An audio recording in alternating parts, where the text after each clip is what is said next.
দুপুরে ইসানাকে তাড়াতাড়ি বাড়ি ফিরতে হয়, কেননা টাইসন আহত থাকার কারণে রাদের কথা অনুযায়ী তাকে বাড়িতে ফিরে দেখাশোনা ও খাওয়ানোর দায়িত্ব দিয়েছে। বাড়িতে ফিরে ইসানা টাইসনকে তার ছোট বিছানায় দেখতে পায়। সেখানেই আয়েশ করে শুয়েছিল। ইসানা আগে টাইসনকে খাবার দিয়ে নেয়। টাইসন খাবার খেয়ে পুনরায় বিছানায় গিয়ে শুয়ে থাকে। একটু পর ইসানা টাইসনের খাবার খাওয়া শেষ হয়েছে কি না দেখতে এসে মেজাজ তুঙ্গে উঠে যায় তার। টাইসব খাবার চারদিক ছড়িয়ে ছিটিয়ে ফেলেছে। এমনটা কখনোই করে না। আজ এরূপ কৃতকর্ম দেখে ইসানা রাগে শক্ত হয়ে রয়। টাইসনের পানে রাগী দৃষ্টি ফেলে ফ্লোর মুছে দেয়। রাতের রান্না শেষ হয় 4টার দিকে। গোসল সেরে টাইসনকে ডাকতে আরম্ভ করে রাদের রুমের সামনে দাঁড়িয়ে। টাইসন ইসানার ডাক শুনেও চুপচাপ বসে থাকে।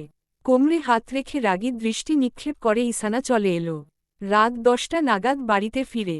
সঙ্গে ছিল মুরাদ। মুরাদ ইসানার রুম নক করে ভেতরে প্রবেশ করল।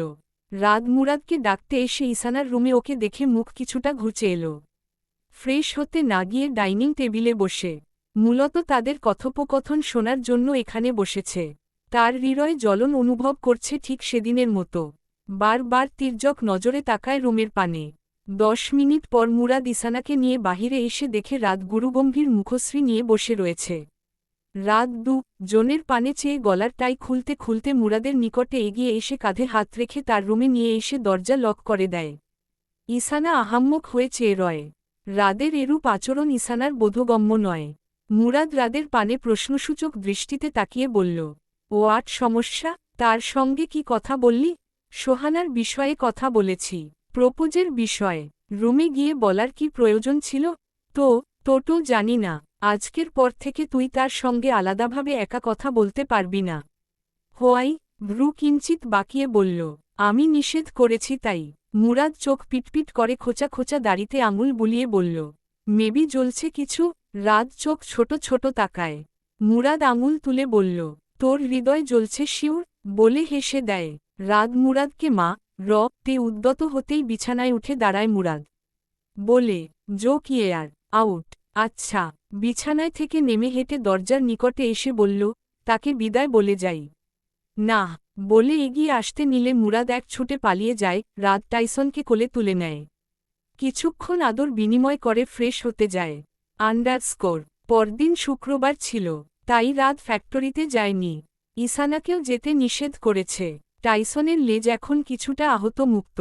সে বিভিন্নভাবে ইসানাকে বিরক্ত করে। রাদের জন্য ইসানা এখনও দমে আছে। নয়তো কি যে করত নিজেরও জানা নেই। কিচেনের কাজকর্ম সেরে রুমে এলো। কাল সারাদিন সোহানার সঙ্গে কথা হয়নি। ফোনটি হাতে তুলে সোহানার নাম্বারে কল দেয়। সোহানা ড্রেসিং টেবিলের সামনে বসে আনমনে মাথা আঁচড়াচ্ছিল। তার আনমনার কারণ মুরাদ। সোহানা মুরাদের ভালোবাসা জড়িত আবেগপ্রবণ কথাগুলো ভাবছে। কাল মুরাদ কল দেয়নি আর। এখন সকাল 10টা বাজে। এখনও সেই মানুষটির ফোন না আসায় চিন্তিত হয় সোহানা। এসব ভাবতে ভাবতে একবার কল কেটে যায়। দ্বিতীয়বার ফোন বেজে উঠায় ভাবনা ফেলে ফোন রিসিভ করে। কল ধরছিস না কেন? কাল সারাদিনও তো কল দিলি না। কিছু হয়েছে নাকি? সোহানা ইসানার প্রশ্নের উত্তর ঘুরিয়ে বলল, মুরাদকে নাম্বার, বাসার অ্যাড্রেস তুই দিয়েছিস? হ্যাঁ। সোহানা চুপ করে রয়। মনক্ষুণ্ণ হয় তার কিছুটা। ইসানা বলে, তার প্রপোজ করার বিষয়টি আমি জানি। মুরাদ তোকে ভালোবাসে। তুই তার ভালোবাসা একসেপ্ট কর। তোর দিক থেকে ভাবনা, তুই করতে পারবি একসেপ্ট? অবশ্যই। সান্ত্বনা দেওয়ার ভঙ্গিতে বলল, মুরাদ নয়, রাদের কথা বলেছি। রাত যদি তোকে প্রপোজ করে তুই তাকে মেনে নিতে পারবি? প্রশ্নই আসে না। রাত এটা কখনোই করবে না। যদি এমনটা হয়, আমার জীবন, তোর জীবন এক না। আমি ডিভোর্সি মেয়ে, তুই ডিভোর্সি, কিন্তু এখনও কুমারীই আছিস। আমার ভাবনা থেকে ভেবে দেখ। এখানে আমাদের টপিক টেনে ব্যাপারটা কঠিন করছিস তুই। আমি মেনে নিলাম, কিন্তু আব্বু আম্মু তো মানবে না। তখন কি কষ্ট হবে না আমার? ফিউচার পরে ভাব। আগে সামনে যে আছে, তার ভূমিকা পালন কর। No need try to understand. Sohana খট করে ফোন কেটে দিল। সোহানা তার প্রচুর কান্না পাচ্ছে। এমন একজনকে সে মনে রাখতে চাইছে যার অস্তিত্ব জীবনে পরবর্তীতে আসবে কি না জানা নেই তার। কষ্টে হাতের মুঠোয় চিরুনি চেপে ধরে। ওপর প্রান্তে ইসানা সোহানার বাক্যগুলো ভাবছে। রাদের নিকট থেকে প্রপোজাল পাওয়া অসম্ভব। কিন্তু সত্যি যদি এটি বাস্তবে রূপ নেয় তখন? এসব ভাবতে চায় না সে। বাহির থেকে তখনই রাদের আওয়াজ ভেসে আসে, আপনি একটু বাহিরে আসুন। ইসানা বেরিয়ে দেখে রাদ একটি কাচের বাটিতে ডিম ফেটছে। টেবিলে আটা, লিকুইড দুধ, চকোলেট এসেন্স সহ আরও অনেক কিছু রাখা।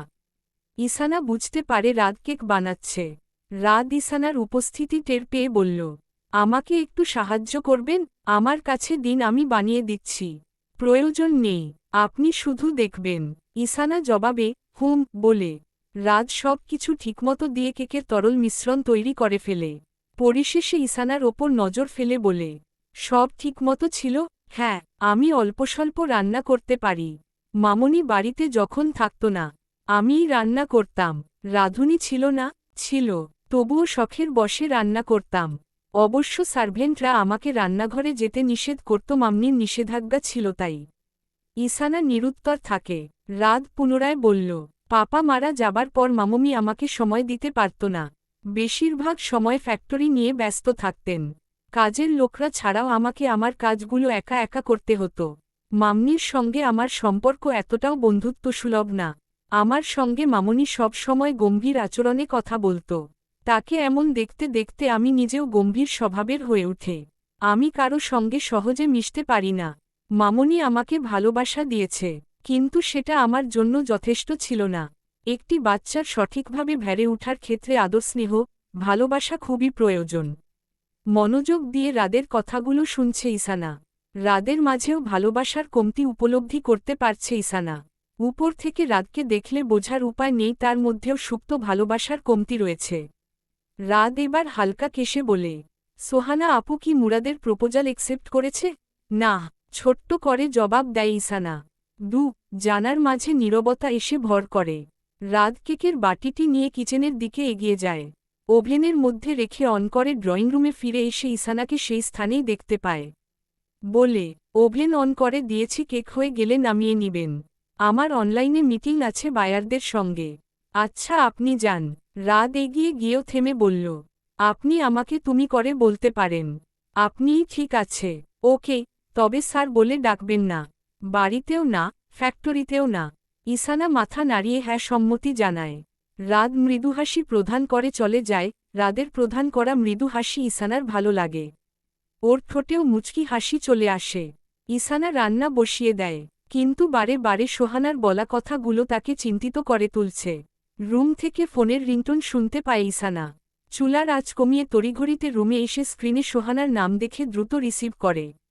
ইসানা হ্যালো বাক্যটি সম্পূর্ণ করার পূর্বেই সোহানা গমগম আওয়াজে বলে, বিকেল 4টায় আমার সঙ্গে রমনা পার্কে দেখা করবি। সময় যেন এদারোদার হয় না। ঠিক 4টায়, বলে তৎক্ষণাৎ ফোন রেখে দেয় সোহানা। ইসানা এবারও বলার সুযোগ পায় না। চিন্তায় কপাল কুঁচকে আসে তার। সরু নিঃশ্বাস টেনে কিচেকে ফিরে। _ 4টার দিকে বান্ধবী একসঙ্গে দেখা করে রমনায়। প্রথমে তো জনেই চুপ করে তাকে। পরক্ষণেই সোহানা মুরাদের টপিক তুলে কথা বলে, আমি তার সঙ্গে কোনো প্রকাশ সম্পর্কে জোড়াতে চাই না। তুই তাকে ক্লিয়ার করে বলে দিবি। সমস্যা কি? কিছুটা জোর গলায় জানতে চাইল ইসানা। সোহানা তোরাক করে ঘুরে তেজি কণ্ঠে বলে, সমস্যা কি তুই জানিস না? নাটক করিস আমার সঙ্গে। না আমি নাটকের হিরোইন, না তুই। তো এটা নাটক হয় কিভাবে? কথা ঘুরানোর চেষ্টা একদম করবি না। রাজি হতে সমস্যা কি তোর? আমার পরিবার যেখানে আমাকে বিয়ে দিবে আমি সেখানেই বিয়ে করব। তো রাজি হয়ে যা। আব্বু কখনোই রাজি হবে না। বুঝতেছিস না কেন ইসা? চিল্লিয়ে বলল সোহানা। আঙ্কেল রাজি আছে দা মহিলা। সোহানা হয়ে যায়। কপালে 3-4টি ভাঁজ পড়ে। উঠে দাঁড়াতেই ইসানা হাত ধরে বসিয়ে হেসে হেসে বলে, আঙ্কেল সেদিন আমার কাছ থেকে মুরাদের বিষয় সব জেনেছে। তারপর সেদিন যখন মুরাদ আমাকে তোর ব্যাপারে কথা বলতে ক্যান্টিনে ডেকেছিল, তখন আঙ্কেলকে লাইনে রেখে মুরাদের বলা কথাগুলো শুনিয়েছি। মুরাদকে আঙ্কেল পছন্দ করেছে। বয়স ফ্যাক্ট না, ওর মনমানসিকতায় আঙ্কেল মুগ্ধ হয়েছে। সঙ্গে তোর প্রতি এত ভালোবাসা দেখেও সে বিমোহিত। সোহানা মাথা নিচু করে মন খারাপ করে ফেলে। খুশিতে তার এই মুহূর্তে কাঁদতে ইচ্ছে করছে। চটজলদি ঝাপটে ধরে ইসানাকে। বলে, আমি কথাগুলো মুখে আটকে যাচ্ছে সোহানার। কিচ্ছু বলার প্রয়োজন নেই। একটু পর মুরাদ ভাইয়া আসবে, তাকেই বলিস। সোহানা ইসানাকে ছেড়ে সরু চোখে তাকিয়ে বলে, তুই আসতে বলেছিস? সোহানা মনে মনে খুশি হলেও ইসানার সামনে সেটি প্রকাশ করে না। মুরাদ পার্কে পৌঁছাবার আগেই সোহানা বাড়ি চলে আসে, কেননা সে মুরাদের মুখোমুখি হতে চায় না। তার নিজের কাছে বিব্রতবোধ কাজ করছে। ইসানা ওকে অপেক্ষা করতে বলেছিল, কিন্তু বান্ধবীর কথাও সে শুনেনি। তার থেকে বয়সে ছোট ছেলেকে বিয়ে করার কথা ভাবতেই অদ্ভুত এক অনুভূতি সৃষ্টি হচ্ছে পাজরে। কিছুতেই দমাতে পারছে না সেই অনুভূতিকে। গেটের সামনে এসে সোহানা থমকে যায়, কারণ মুরাদ গাড়ির সঙ্গে ঠেস দিয়ে পকেটে হাত গুজে দাঁড়িয়ে আছে। সোহানাকে দেখে এক গাল হেসে এগিয়ে আসে, বলে, চলে এলেন কেন? জবাবের আশায় তাকিয়ে রইলেও সোহানা নিরুত্তর হয়ে রয়। তাকে কিভাবে বুঝাবে চাপা অনুভূতি, যেটা সে দমিয়ে চাপিয়ে রাখতে চায় মুরাদের কাছ থেকে। কি হলো, বলছেন না যে মিস? এমনি মিনমিন স্বরে বলল সোহানা, আমি পার্কে এসে আপনাকে না পেয়ে বাড়ির সামনে এসে দাঁড়াই। অনুমান করেছি আপনি বাড়ি ফিরবেন। অনুমান সফল হয়েছে। এবার সঠিকভাবে জবাব দিন, কেন চলে এলেন আপনি? বললাম তো এমনি। একটু জোরে জবাব দিল, আঙ্কেলের সঙ্গে আমার কথা হয়েছে। আপত্তি কারো দিক থেকেই নেই। আপনি যদি আমাদের সম্পর্ক মেনে না নিতে পারেন, সরাসরি বলুন, আমি আর এগোব না, সরে যাব আপনার জীবন থেকে। সোহানা কোমলভাবে বলল, আমার সময় প্রয়োজন। ঠিক আছে, আপনি যেদিন আমাকে কল দিবেন, সেদিনই সম্মতি পেয়ে যাব। দিন আপনি আপনার মতো থাকতে পারেন। তবে বেশি দেরি করবেন না মিস। অন্যের দুঃখ একটু বুঝবেন। চললাম। শেষের অংশটুকু বলে মুরাদ গাড়িতে উঠে বসে। সোহানাকে বিদায় জানিয়ে মুরাদ গাড়ি নিয়ে চলে যায়। সোহানা গাড়ির পিছন দিকে তাকিয়ে বিড়বিড় করে বলল, লোকটা কত বুঝে। আপনাকে পাওয়া যে আমার ভাগ্য। রাত 12টার সময় বিকট শব্দে ইসানার ঘুম ভেঙে যায়। ধরফ্রিয়ে উঠে টেবিল লাইট জ্বালিয়ে চারদিক নজর বুলায়। শব্দটি বাহির থেকে আসছে ভেবে কম্বল সরিয়ে নেমে পড়ে। দরজা খুলে বাহিরে বের হতেই রাদো টাইসনকে দেখতে পায়। টেবিলে মোমবাতি ঝালানো কেক রাখা, ফ্লোরে পড়ে আছে স্টিলের ফ্রাইপ্যান। ইসানা কপাল কুঁচকে কিছু বলতে যাবে, তখন রাদ মৃদু হেসে বলে, হ্যাপি বার্থডে টু ইউ। থমথম খেয়ে কপালে ভাঁজের পরিমাণ আরও বেড়ে যায় ইসানার। রাত রি হাতে ধরে বলে, আসুন কেক টু ন। আমার জন্মদিন। একক উদ্ধৃতি চিহ্ন। সার্টিফিকেট থেকে দেখেছি। ক্লিয়ার। এবার আসুন। ইসানা এবার বুঝতে পারে সকালে কেক কেন বানিয়েছিল রাত। কেকটি সুন্দর করে ডেকোরেশন করেছে, তার উপর মোমবাতি জ্বালিয়েছে, দেখতে চমৎকার লাগছে। ইসানা ধীরে পায়ে এগিয়ে এসে রাদের হাত থেকে রি নেয়। কেক সময় দ্বিধাবোধ কাজ করে। কেটে কাকে খাওয়াবে রাতকে? আনিজি লাগছে তার। তবুও সে মোমবাতি নিভিয়ে সেকেন্ড কয়েক সময় নিয়ে এক টুকরো হাতে নিয়ে রাদের মুখের দিকে এগিয়ে নেয়। রাদ নরম ভঙ্গিতে ইসানার চোখের দিকে তাকিয়ে মুখ এগিয়ে কামড় দিয়ে হাত ধরতে নিলে তৎক্ষণাৎ হাত সরিয়ে নেয় ইসানা। কেকের বাকি অংশ পড়ে যায় ফ্লোরে। ইসানা দ্রুত সরি বলে উঠে, ওকে। কেক খেয়ে দেখুন কেমন হয়েছে। ইসানা আরেক টুকরো মুখে দিয়ে জবাব দেয়, ভালো হয়েছে অনেক, ধন্যবাদ। এটা তো আমার দেওয়া উচিত। প্রশংসা আপনি করেছেন। বার্থডে সেলিব্রেটি করার জন্য শুক্রিয়া। রাত বুকে আলতো হাত রেখে মাথা একটু ঝুঁকে দেয়। চেয়ার থেকে একটি রঙের পেপারে মোড়ানো বক্স বের করে ইসানার দিকে এগিয়ে দেয়। বলে, আপনার উপহার, আশা করি নিতে আপত্তি নেই। ইসানা নিতে না চাইলেও রাদের বলা কথায় আবদ্ধ হয়ে নিতে হয়। রাত স্মিত হেসে বলে, গুড নাইট, ঘুমিয়ে পড়ুন। বলে রাত টাইসনকে নিয়ে রুমে চলে যায়। ইসানা দাঁড়িয়ে রয়, একবার কেকের দিকে, আরেকবার গিফটের দিকে তাকায়। কেকটি ফ্রিজে রেখে গিফট নিয়ে রুমে আসে। দরজা লাগিয়ে বিছানায় বসে সোহানাকে কল দেয়। সোহানা তখন জাগ্রত ছিল। ফোন রিসিভ করতেই ইসানা গড়গড় করে সব বলে দেয়। সোহানা মনোযোগ দিয়ে শুনে হোয়াটসঅ্যাপে ভিডিও কল দিতে বলে। ইসানা তাই করে।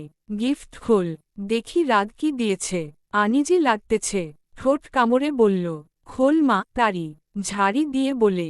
ইসানা ফোন পাশে রেখে খুলে ফেলে। সেটির মধ্যে লাল রঙের গহনার বাক্স ছিল।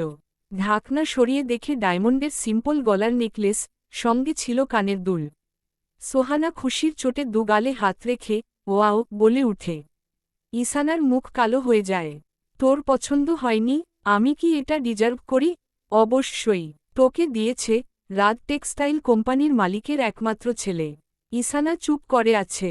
সোহানা বলে, কি হলো? কিছু না, ফিরিয়ে দিস না, রাত কষ্ট পেতে পারে। সকালে রাত নিজ হাতে কেক বানিয়েছে আমার জন্য, ঘুণাক্ষরেও জানতাম না।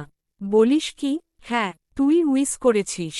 আর রাত, তার মানে হলো রাদের মনে কি চলছে? আজাইরা কথা বলিস না, আমি ঘুমাবো।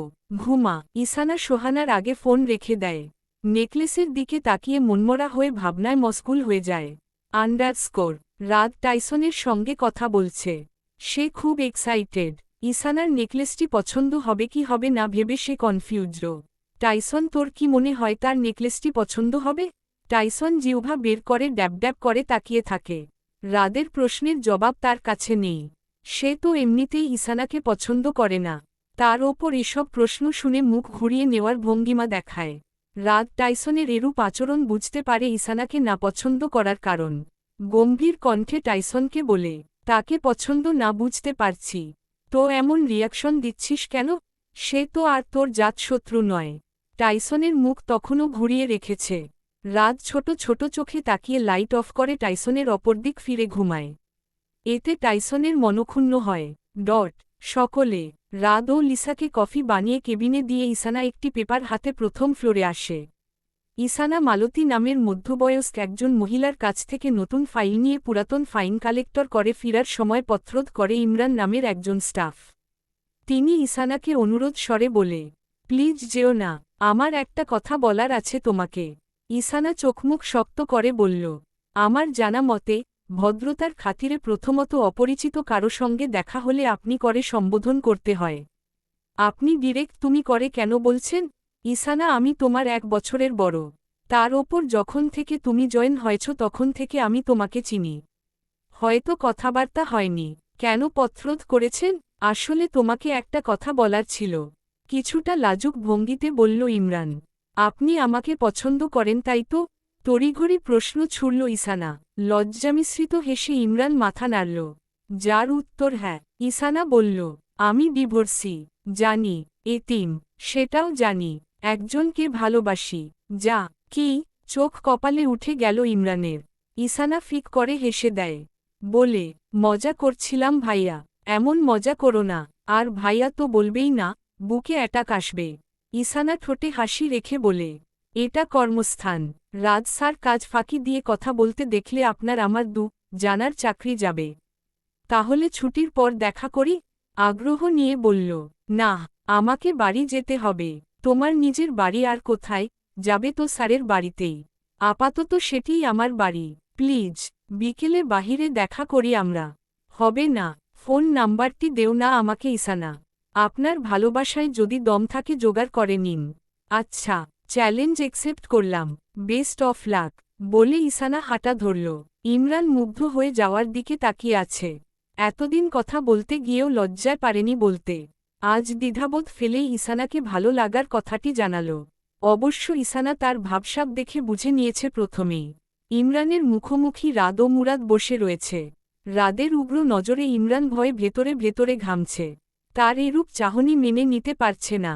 তার জানা মতে অফিসিয়াল কাজে সে ফাঁকিবাজি করেনি। না কোনো ভুলত্রুটি হয়েছে। তবে কেন তাকে জরুরি তলব দিয়ে ডেকে এনেছে কেবিনে? এনেছে এতটুকু ঠিকঠাক থাকলেও এখন রাদের আচরণ তাকে বিব্রত করে তুলছে। সেই নীরবতা ভেঙে বলেই ফেলল, স্যার, আমার কি কোনো ভুল হয়েছে? হঠাৎ ডাকলেন যে? রাদ নজর নরম করে গুরুগম্ভীর কণ্ঠে বলল, আজকাল দেখছি আপনি খোশমেজাজে থাকছেন। কোনো কারণ আছে কি? এমন প্রশ্ন শুনে ইমরান আহাম্মক হয়ে যায়। ইসানাকে ভালোবাসার পর থেকেই তার মনমেজাজ সব সময় ফুরফুরা থাকে। তবে রাদ এটা কিভাবে লক্ষ্য করল বুঝতে পারছে না। তিনি বললেন, তেমন কোনো ব্যাপার নেই স্যার, এমনিতেই। হ্যাঁ, আচ্ছা, আপনি আসতে পারেন। কেন ডেকেছিলেন? কোমলস্বরে প্রশ্ন করে। আগামী সপ্তাহে আমাকে আমেরিকায় যেতে হবে। আপনিও যাচ্ছেন আমার সঙ্গে। প্রস্তুতি নিয়ে রাখবেন। Okay sir. আর শুনুন, কাজের দিকে ফোকাস রাখবেন। অন্য সব বাহিরে ভাববেন। ইমরান মাথা নাড়িয়ে হ্যাঁ সূচক জবাব দিয়ে প্রস্থান করে। পাশে বসে থাকা মুরাদ চেহার দুলিয়ে থুতনিতে হাত রেখে মিটমিটিয়ে হাসছে রাদের পানে চেয়ে। রাদ কপালে ভাঁজ ফেলে বলল, ও আট, তুইও রোগে আক্রান্ত হচ্ছিস। আই নো, তুই কি বলতে চাইছিস। নয়তো মনিটরে তাদের বাক্যবিনিময় দেখে ইমরানকে ডাকতি না। স্টপ মুরাদ। ওকে। মুচকি হেসে ঠোঁটে আঙুল রেখে বলল, বাড়িতে যাব। আজ এত তাড়াতাড়ি? মাথা ব্যথা করতেছে। তাকেও সঙ্গে নিয়ে যাবি? কেন নয়, উনি আমার এ। যা তবে, এদিকটা তুই দেখিস। আচ্ছা। মুরাদকে কাজ সঁপে দিয়ে রাত ইসানাকে নিয়ে বাড়ি ফিরে। ইসানা প্রায় সময়ই কাপড়চোপড় আগেভাগে ধুয়ে ছাদে দিয়ে এসে রান্না বসায়। আজও তাই করেছে। রাত মেডিসিন খেয়ে টাইসনকে ছাদে হাঁটাহাঁটির জন্য নিয়ে আসে।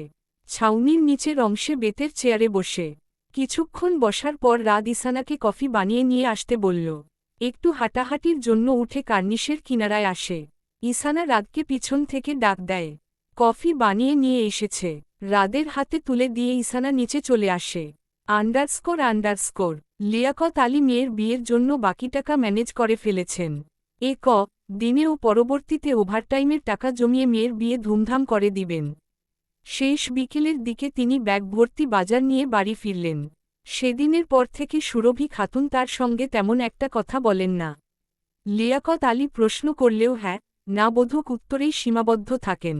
তিনি সেদিনের জন্য মন থেকে অনুতপ্ত। সে চাইছে আগের মতো সব ঠিকঠাক হয়ে যাক। বাসার ভেতরে প্রবেশ করে হাত ছেড়ে তার অর্ধাঙ্গিনীকে ডাকলেন। কই গো, বাজারের বেগটি নেও। সুরভি খাতুন স্বামীর ডাক শুনে বেরিয়ে এসে বিনাবাক্যে ব্যাগ নিয়ে চলে গেলেন। মনোবেদনা হলেন তার, তবে কিছু বললেন না। গামছা নিয়ে গোসলের জন্য গেলেন। দ্বিধাদ্বন্দ্বে ভুগছে সোহানা। মুরাদকে কল দিবে কি দিবে না দোটানায় পড়ে রয়েছে সেই দুদিন থেকে। রুম জুড়ে পায়চারি করে করে অস্থির হয়ে উঠেছে। শেষে সব দ্বিধাবোধ ফেলে কল দিয়েই ফেলল। রিং হতে হতে বুক ধরফড় করছে উঁচু লেভেলের। মুরাদ কল রিসিভ করার সঙ্গে সঙ্গে বুক ধক করে ওঠে। চোখে খিচে বন্ধ করে নেয়। মুরাদ কল রিসিভ করে চুপ থাকে না, মৃদু হাসি ফুটিয়ে তুলে বলে, তাহলে হ্যাঁ সম্মতি পেয়ে গেলাম। সোহানা চোখ মেলে মুখে উচ্চারণ করে। আমি কি আপনাকে তুমি করে বলতে পারি মিস? হ্যাঁ, ধন্যবাদ মিস। সোহানা স্মিত হাসে। মুরাদের মুখে মিস শব্দটি শুনতে খুব ভালো লাগে তার। জনে বেশ কিছুক্ষণ চুপ করে রয়। পরিশেষে মুরাদ মৌনতা কাটিয়ে বলে, পরে কল দিচ্ছি। সোহানা জবাব দেয় না। মুরাদ ফোন রেখে দেয়। সোহানা লজ্জায় ফোন কপালে ঠেকিয়ে হাসে। কেবল ভালোবাসার পথচলা শুরু হয় তাদের। পরের দিন দুপুরের দিকে ইসানা ফুড গার্ডেনে আসে। এসে রীতিমতো সে চমকে উঠে। মামা মামি জনকে দেখে সে বিস্মিত। সোহানা তাকে ডেকেছে। ঘুণাক্ষরেও মামা মামির কথা জানায়নি ওকে। সুরভি খাতুন ইসানাকে জড়িয়ে ধরে দীর্ঘ শ্বাস ফেলে। মমতাময়ী মামিকে সে নিজেও জড়িয়ে নেয়। অনেকদিন পর তাদের দেখা হল। সুরভি খাতুন জড়িয়ে ধরা অবস্থায় জিজ্ঞেস করল, কেমন আছিস তুই? আলহামদুলিল্লাহ, ভালো। তোমরা কেমন আছো? আপাতত ভালো আছি। ইসানা মুখ তুলে মামার দিকে তাকায়। দৃষ্টি নত রেখে এগিয়ে এসে বলে, কেমন আছেন মামা? লিয়াকত আলী ইসানার পানে নরম ভঙ্গিতে চেয়ে মাথায় হাত বুলিয়ে বলে, মাফ করে দিস আমায়, অনেক কষ্ট দিয়েছি তোকে। ইসানা হাত ধরে মৃদু হেসে বলে, বাবার স্থান দিয়েছি আপনাকে, মেয়ের কাছে মাফ চাইতে নেই। তিনি ইসানাকে বুকের সঙ্গে জড়িয়ে নিয়ে বললেন, আমাদের সঙ্গে চল মা, আবার একসঙ্গে থাকব আমরা। তবেই বুঝব তুই আমাকে মাফ করেছিস। না মামা, আমি একজনের আন্ডারে কাজ করি। 1 বছর না হলে সেখান থেকে বের হতে পারব না।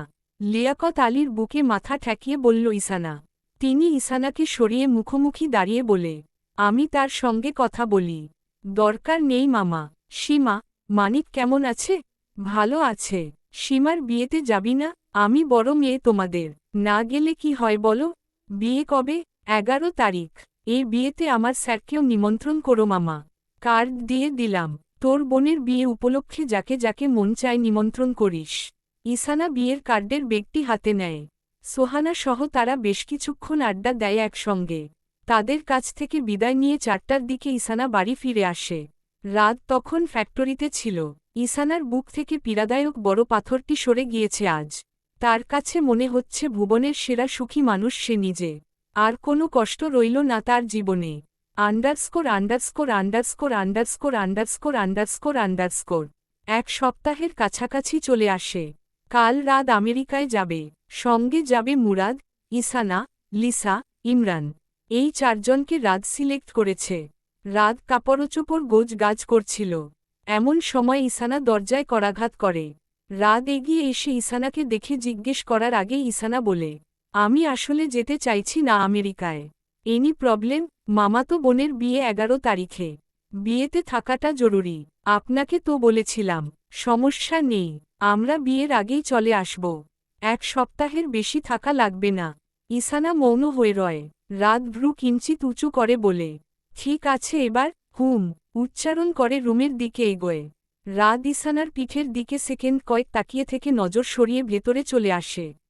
রুমে প্রবেশ করতেই ইসানার ফোনটি বেজে ওঠে। স্ক্রিনে অচেনা নাম্বার দেখে না ধরার সিদ্ধান্ত নেয়।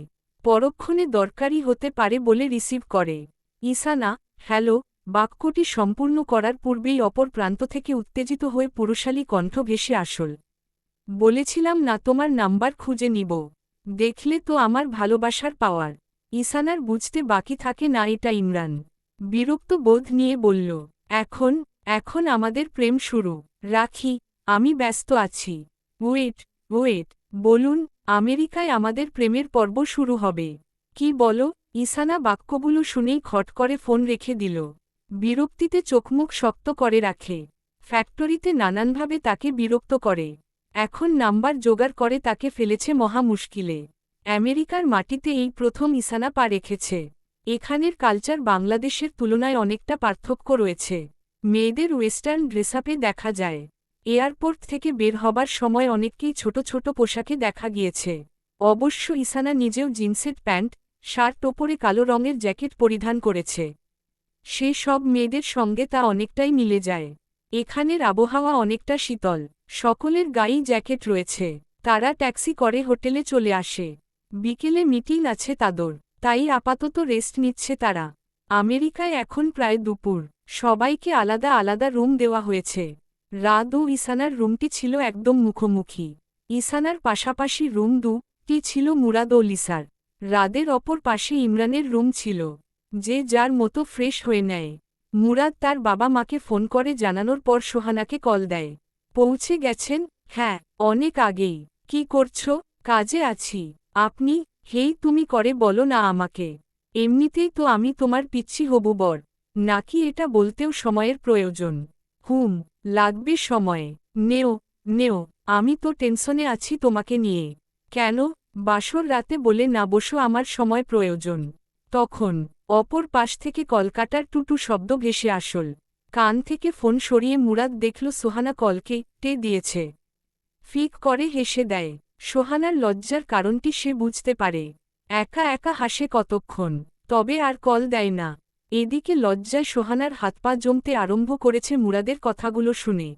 সে মারা তত্ত্বক বিব্রতবোধ করে। আনমনে হেসে ফেলে সে নিজেও। কিছুক্ষণ পরপরই ইমরান দরজার বাহিরে উকি দিয়ে দেখছে ইসানা রুম থেকে বের হয়েছে কিনা। কয়েকবার কল দিয়েছে, সঙ্গে মেসেজ পাঠিয়েছে বাহিরে আসার জন্য, কিন্তু ইসানার কোনো খবর পাত্তা নেই। পরিশেষে সে চিন্তাভাবনা করে দরজায় করাঘাত করবে। ডেকে জিজ্ঞেস করবে, এতবার আসতে বলার পরও কেন আসছে না বাহিরে। সাহস জুটিয়েও এগোতে পারছে না। যদি তারা কেউ দেখে ফেলে এই ভয়ে। রিস্ক না নিয়ে সে অপেক্ষা করে। অপেক্ষা করতে করতে সন্ধ্যা হয়ে এলো। বোরিংনেস এসে জড়ো হয়। ঘুম পাচ্ছে তার। এখন ঘুমালে চলবে না। মিটিংয়ের জন্য রেডি হতে হবে। রাত সবাইকে আগেভাগে বের হতে বলে। কারণ মিটিংয়ের আগে তারা একটি নতুন ফ্যাক্টরিতে যাবে। সেখানের কাপড়গুলোর ডিজাইন দেখতে। একত্রে মাইক্রোতে উঠার পর ইমরান ইসানাকে টেক্সট করে জিজ্ঞেস করে, সমস্যা কি? আসনি কেন? ইসানা ইমরানের টেক্সট পড়ে ওর পানে তাকালে পরে সে ভ্রু উঁচু করে। তবে ইসানা জবাব দেয় না। ফোন সাইলেন্ট করে চুপচাপ বাহিরে তাকিয়ে থাকে। ইমরানের ইশারাসূচক বার্তা রাদের নজর এড়ায়নি। গাড়ির ওপরের অংশে রাখা আয়নাটিতে সব দেখেছে। চোখে মুখে তার পা-টে ক্রোধ। নিজেকে নরম শান্ত করার চেষ্টা করলেন। তার সহ্য হয় না ইসানার ওপর কেউ আগ্রহ দেখাক, কথাবার্তা বলুক, তা তো প্রশ্নই আসে না। 10 মিনিট পর তারা পৌঁছে যায় সেই ফ্যাক্টরিতে। সেখানের ম্যানেজার তাদের সম্মানের সাথে ভেতরে নিয়ে আসে। কাপড়ের ডিজাইন মানসম্মত দেখে তারা কিছুক্ষণ পর চলে এলো মিটিংয়ের জন্য। গ্রিন কোম্পানির ভেতরে আসার পর তাদের মিটিং রুমে নিয়ে যাওয়া হয়। রাত ইসানার পাশে বসেছিল। চুপিসারে ইসানাকে জিজ্ঞেস করে, কাল রাতে যে ফাইলটি দিয়েছিলাম সেটির কাজ সম্পূর্ণ করেছেন? হ্যাঁ, করেছি। গুড। ইসানার কাল রাতের কথা মনে পড়ে। 11টার দিকে রাত ইসানাকে একটি ফাইলের ডকুমেন্টস তৈরি করতে বলে। ইসানা অর্ধেক রাত জেগে ডকুমেন্টসটি তৈরি করে। যে ইংরেজিগুলো তার বুঝতে অসুবিধা হয়েছে সেগুলো গুগলে সার্চ করে বের করে সমাধান করেছে। বহু কষ্ট পোহাতে হয়েছে রাতে। সে খুব করে চাইছে তার স্থান যেন লিসার মতো পরিপক্ত হয়। কয়েক বছর যদি না সে গ্যাপ দিত তবে আজ তার এতটা সমস্যায় পড়তে হতো না। সে দমে থাকবে না, নিজ যোগ্যতায় এগিয়ে যাবে। ভাবনার মধ্যে ব্যাঘাত ঘটে কোম্পানির ম্যানেজারের আগমনে।